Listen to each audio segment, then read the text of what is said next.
Quería comenzar esta visita precisamente junto al mobiliario infantil porque nos vincula como mujeres al ámbito doméstico. Históricamente se ha asociado el trabajo de la mujer como un trabajo improductivo, incluso si hacía referencia a la producción de alimentos o al cuidado de la casa. Son trabajos y elementos que van a tener un vínculo estrecho con el ámbito doméstico y que no van a ser valores de mercado. No se obtiene dinero de ese trabajo de la mujer y precisamente por eso no tiene el mismo valor históricamente que el trabajo del hombre. Analizar el papel de la mujer dentro del ámbito doméstico es clave para entender su evolución a lo largo de la historia. Ya la propia casa, con sus espacios divididos para la mujer y para el hombre, deja muy claro este hecho. Esos espacios internos ligados al cuidado de los hijos, a la cocina dependiendo del nivel económico, a la introspección, a lo emotivo, dedicados a la mujer, y esos espacios exteriores de la casa, vinculados precisamente a la reflexión, pero también al desarrollo intelectual del hombre. Espacios que se han ido uniendo poco a poco y que se ponen de manifiesto hoy en día con ese reparto equitativo de tareas y responsabilidades dentro de la casa. Pero es precisamente ese papel de la mujer en el ámbito doméstico el que ha estado ligado a una serie de mensajes que han estado interiorizados a lo largo de la historia y que de hecho en algunos casos hoy en día todavía lo están. La responsabilidad de la mujer con el cuidado de los hijos y con su educación, el cuidado de la casa, la estabilidad familiar, siempre han sido responsabilidades de la mujer, mientras que el hombre, ajeno a todo ello, de alguna manera, siempre evidentemente con casos excepcionales, ha estado ligado al trabajo en el exterior, a traer dinero a la casa. Unos mensajes que, como digo, están interiorizados y que para romperlos es necesaria una toma de conciencia por parte de la mujer del problema y de dónde radica precisamente esa diferencia entre el hombre y la mujer. Tres hechos clave de carácter histórico marcarán esa ruptura con ese estereotipo. Por un lado, la llegada del anticonceptivo, que rompe con ese rol de la mujer como madre, esa mujer que está atada permanentemente al ámbito doméstico. Por supuesto, la introducción de la mujer en el ámbito de la educación. Una mujer que estudia, es una mujer que piensa, que puede tomar decisiones y que sobre todo puede salir del ámbito doméstico, porque la educación está ligada también al trabajo. Una mujer que va a la universidad, que se forma y puede obtener un trabajo, es una mujer que tiene libertad económica. Y esta idea será clave, precisamente porque nos encontramos en el Museo Etnográfico de Castilla y León y hay que tener muy presente que en el ámbito rural estas ideas, estas diferencias todavía se marcan más, porque el ámbito rural ralentiza de alguna manera esa evolución de la mujer. La mujer está ligada sobre todo a unos estereotipos mucho más marcados en el ámbito rural, que dificultan sobre todo esa evolución. En este caso, como veis, me encuentro con un pupitre que no es de colegio, es un pupitre de juguete, de niño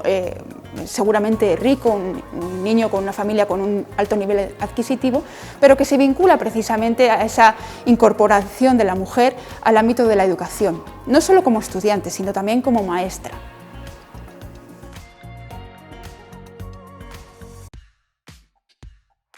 Hacíamos referencia precisamente a ese mundo rural porque es en él donde se dan actitudes más estereotipadas, más arraigadas, donde la mujer tiene más dificultad para introducirse en el mercado laboral y por lo tanto tiene mayor dependencia económica del marido. Hacíamos referencia también a la responsabilidad histórica de la mujer con el cuidado de los hijos y ello nos lleva a esta vitrina que está relacionada por un lado con el pensamiento mágico, con los amuletos, con lo irracional y también con la religiosidad popular. Detrás de mí veis una serie de objetos que están ligados a la protección no solo de los hijos, sino también de las mujeres. Es precisamente en esa personificación del mal, en la figura de la bruja, en esa figura femenina, cuando se pone de manifiesto la necesidad de utilizar una serie de objetos de carácter protector, ligados en muchos casos a la ignorancia de alguna manera, de algunos fenómenos que hoy no son totalmente naturales, de carácter físico o climatológico o incluso la propia vida y la muerte. Tal es el caso, por ejemplo, de los collares de coral que adornan multitud de trajes pertenecientes a la indumentaria tradicional de Castilla y León, elementos que llevaban las mujeres de carácter profiláctico, o también amuletos como las higas, con ese carácter vinculado al mal de ojo, pero también que ayudaban a las mujeres que querían quedarse embarazadas y que tenían ciertas dificultades dada su escasa y limitada alimentación. En esa línea también iban algunos amuletos que tenían relación con la producción de leche después del parto o con la protección de los hijos en esos primeros años de vida tan claves. Por ejemplo, los gorros infantiles que también tenéis aquí, que se ponían a los bebés para salir a la calle, para dormir y protegerles precisamente de las brujas, del mal de ojo, de la muerte súbita y de cualquier otra circunstancia que a priori no tenía una explicación lógica o científica. En todo caso, era la mujer la responsable de procurar a los hijos y de procurarse a sí misma la protección a través de estos objetos.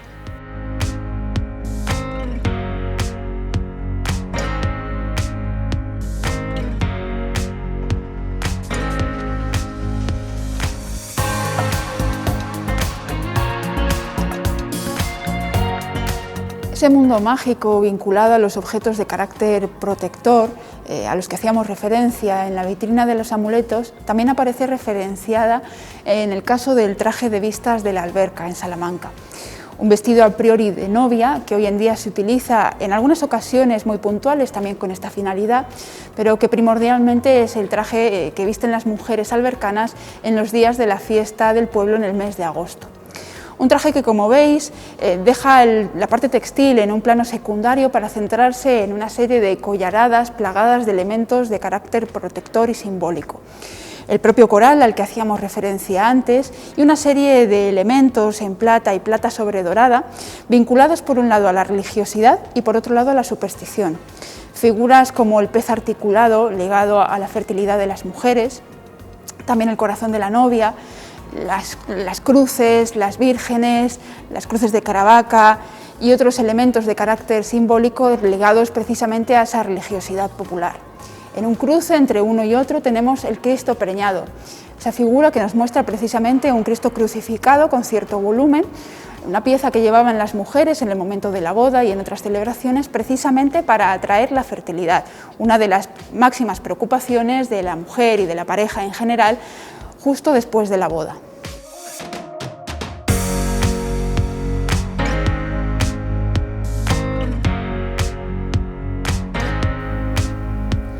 No podemos obviar tampoco la importancia de la mujer en la transmisión oral de todo tipo de información, leyendas, canciones e historias de carácter popular,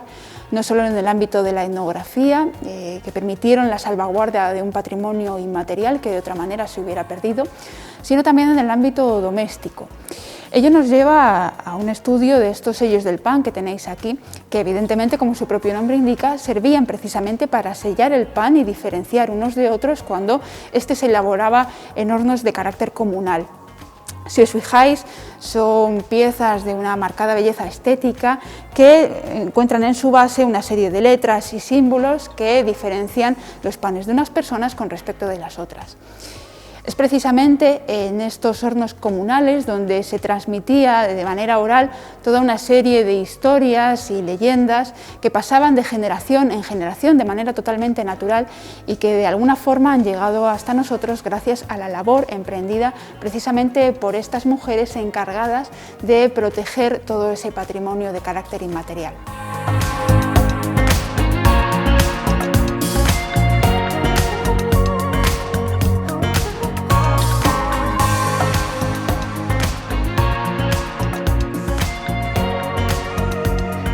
Aunque es importante tener en cuenta el papel de la mujer en el ámbito doméstico, puesto que la constriñe y dificulta su evolución dentro de un sistema de carácter patriarcal,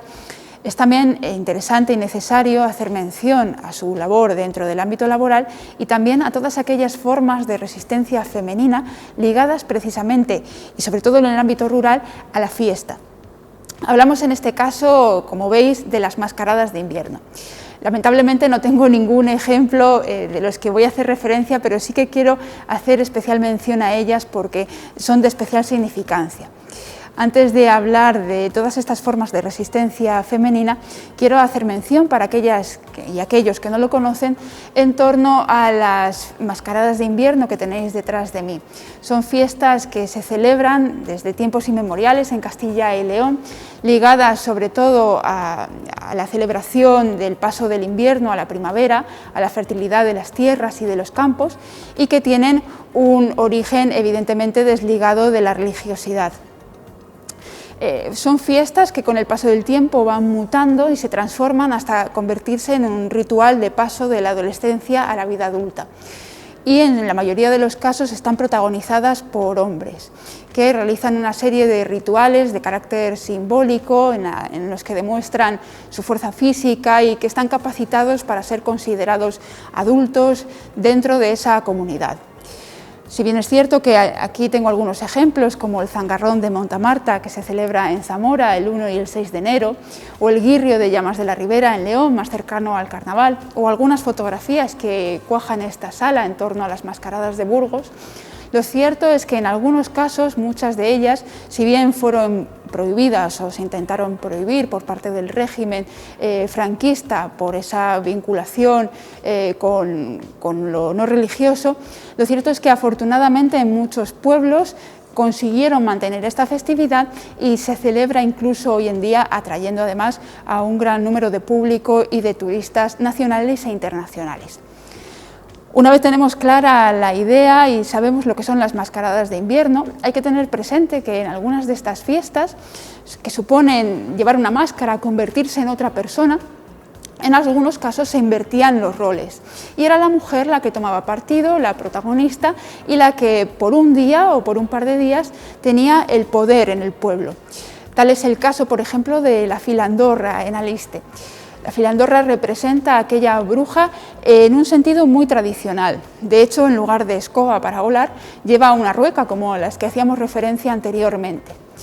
Sí que es cierto que tiene quizás una connotación negativa, puesto que hace referencia a la bruja, pero no debemos dejar de lado la importancia de que sea una mujer precisamente la protagonista de la fiesta. Ocurre asimismo con otras festividades que han logrado llegar hasta nuestros días, a pesar, como digo, de los intentos de prohibición y de las críticas llevadas a cabo no solo por el régimen, sino también por la Iglesia Católica. Tal es el caso de la festividad de las Águedas, donde por un par de días hay una mujer o varias mujeres que se convierten en alcaldesa y mayordoma, se les da el bastón de mando del pueblo y ellas dirigen durante ese día o durante ese par de días todas las celebraciones que tienen lugar en el pueblo. Sí que es cierto que por un lado tienen probablemente origen en esas matriarcales romanas, pero con el paso del tiempo fueron asimilando algunas ideas de carácter religioso. Precisamente por ello se dedica la festividad a Santa Águeda, que fue martirizada por Quintiniano al ser rechazado por esta, de manera que se arrancaron con tenazas sus pechos. De ahí que además la santa esté vinculada precisamente a la protección de la lactancia y de las mujeres durante el parto y el nacimiento de los niños. Si bien es cierto, el origen de la santa es italiano y allí fue quemada viva, de manera que se liga precisamente a la protección contra los incendios y los rayos. Aquí, por nuestra parte, en Castilla y León, está precisamente ligada a este fenómeno de la maternidad, y en el caso de la festividad de las Águedas, durante mucho tiempo intentaron ser prohibidas por la Iglesia. Hay que tener en cuenta que hasta el siglo XVII la mujer no pudo introducirse en ninguna cofradía religiosa. De hecho, a partir de este siglo se crean algunas cofradías únicamente de mujeres, a pesar, como digo, de los intentos de prohibición y las críticas por parte de la Iglesia Católica. De hecho, la Cofradía de las Águedas hoy en día sigue en activo. A esta festividad debemos sumar otras donde también se invertían esos papeles y se ponía de manifiesto ese papel de la mujer como líder en el pueblo, como es el caso, por ejemplo, del barrio de Zamarramala, en Segovia, donde también se celebra la festividad de las Águedas, creando o eligiendo a una mujer que se proclama alcaldesa del pueblo. A ello debemos sumar otras festividades del mismo estilo, con orígenes paganos o a veces religiosos, como la Pinochada de Vinuesa en Soria, o las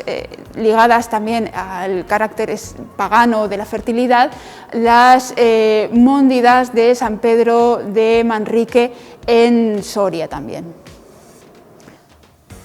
Circunscribiéndonos al ámbito rural, no podemos dejar de lado la importancia de la mujer en el desarrollo de diferentes oficios de carácter tradicional, no solo ligados a la agricultura y a la ganadería. Tal es el caso del oficio de la alfarería, llevado a cabo desde tiempos inmemoriales, pero de especial magnitud e importancia tanto en España como en Castilla y León durante la posguerra, en lo que se ha venido a denominar como economía de subsistencia. Eran precisamente las mujeres las que desempeñaban de manera ardua este oficio con la idea de llevar un aporte de dinero extra cuando la economía familiar pasaba por horas bajas. Mujeres que trabajan, como digo, de manera estacional en las calles, en las puertas de las casas o a veces incluso en cuevas. Si os fijáis en las imágenes que tengo detrás, veis cómo las mujeres estaban en cuclillas o de rodillas, haciendo penitencia, se decía, trabajando con un torno, por llamarlo de alguna manera, que no era más que una rueda que se movía de forma manual con la mano izquierda al tiempo que la mujer modelaba con la mano derecha. Una vez había elaborado toda la pieza, ahí sí intervenía el hombre, tanto para la cocción de las piezas, puesto que muchas de estas mujeres, por no decir la gran mayoría, no contaban con un horno propio, y sobre todo para la venta de las piezas en diferentes mercados y ferias. Una vez se incorpora el torno eléctrico, mucho más alto y mucho más cómodo, el hombre también se incorpora al oficio, de manera que se puede trabajar sentado y haciendo un esfuerzo mucho menor. Coincide asimismo también con la incorporación del hombre al oficio de la construcción, aportando suficiente dinero a la casa y dejando el oficio de la alfarería en un segundo plano. No llega a desaparecer del todo, pero sí que es cierto que en algunas zonas rurales está prácticamente condenado a la extinción. También es cierto que en otras zonas, como por ejemplo en Valladolid, incluso llega a competir, o al menos lo intenta, con la producción industrial.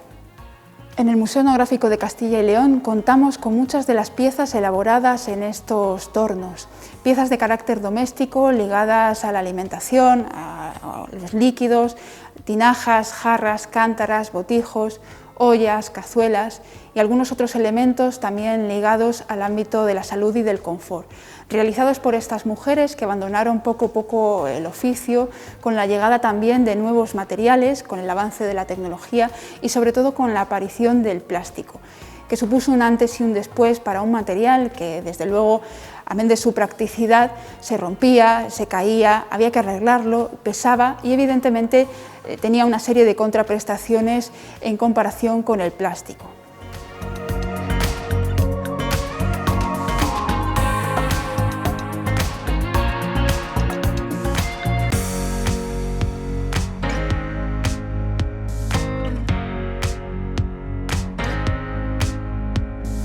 Al proceso alfarero debemos sumar asimismo otros oficios de carácter artesanal donde la mujer también ha tenido un papel protagonista. Tal es el caso del oficio de la cestería o del oficio textil, muy bien representado precisamente por este telar de lino que tengo a mis espaldas o por todos los enseres vinculados precisamente a esa producción textil, los buzos, las devanaderas, las ruecas, los peines, etcétera, que podéis encontrar en las salas del Museo Etnográfico de Castilla y León.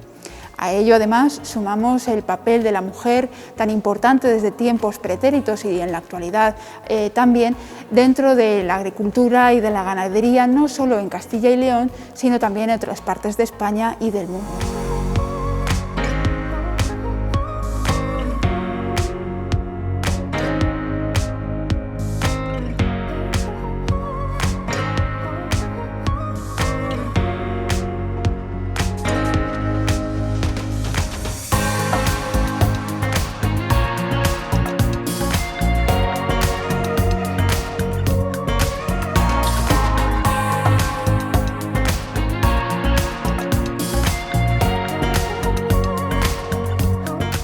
Desde el Museo Etnográfico de Castilla y León nos hemos sumado a la celebración del Día Internacional de la Mujer con este pequeño homenaje por su paso por la sociedad tradicional, esperando además que entre todos podamos construir una sociedad mucho más justa e igualitaria. Además, esperamos muy pronto poder abrir nuestras puertas y que podáis disfrutar de nuestra colección de manera presencial.